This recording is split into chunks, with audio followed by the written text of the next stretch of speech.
Hi YouTube.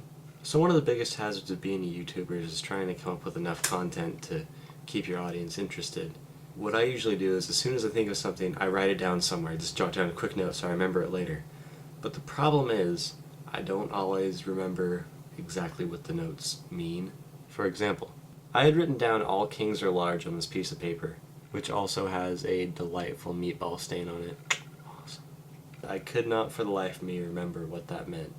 And I just sat there and I stared at it until I realized the Sharpie that I wrote it with is a king-size Sharpie, and then everything clicked. So what I was trying to remind myself was, if the product has the word king in it, it's probably larger than all other products of that type, like king-size beds and king-size candy bars and king-size Sharpies. But after I looked into it, it's not necessarily true that all kings are large. Now I use the term kings loosely, I'm actually meaning like world leaders, but you guys will play along.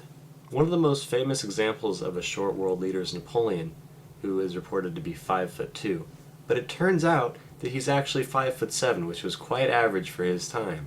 And trust me, I know average. Ha! Get it? Username.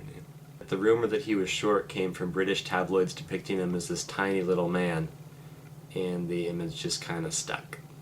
Moving just a bit forward in history, we get to Stalin, who was only 5'5". He'd probably come up to like my shoulder or so. And the more contemporary Russian leaders have just gotten smaller. Prime Minister Vladimir Putin is 5'5". The president, and I had to look up how to pronounce his name, Dmitry Medvedev. You just throw another "if" on the end of that and you're good. He's only 5'2". He's a little guy. He's what Napoleon was thought to be, but nobody makes jokes about him.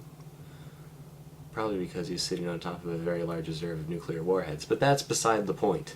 And when you talk about historical figures who are diminutive in stature, you cannot leave out Ponce de Leon, who was only 4'11". They would have like some sort of height requirement to be a conquistador, but apparently, if you can get on the ship, you're good to go. Now, it's true that the average Spaniard was 4'9" to 4'10" at this time, but I like to ignore that because he was under 5 feet tall. I like making fun of those who are different from me. Side note, Ponce de Leon is notable for having a really cool signature. Alright, moving away from height and history. I found out that one of the buffets in my town has a drive-thru. Is there even a point?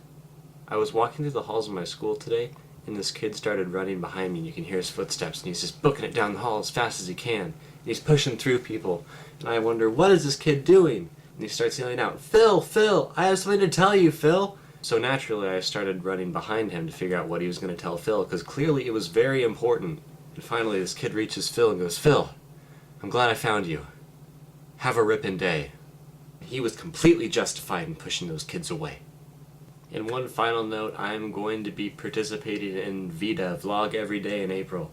And I'm excited for it, but I'm super nervous, and I hope that you will all watch and not get totally sick of me.